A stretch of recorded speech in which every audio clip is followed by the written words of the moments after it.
เอามาหน้าแปลกมาแล้วไหนป้าอย่ากัดไอ้กัดทำไมกัดทำไมกัดทำไม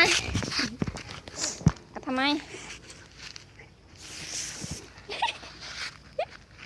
อย่ามาหน้าแปลก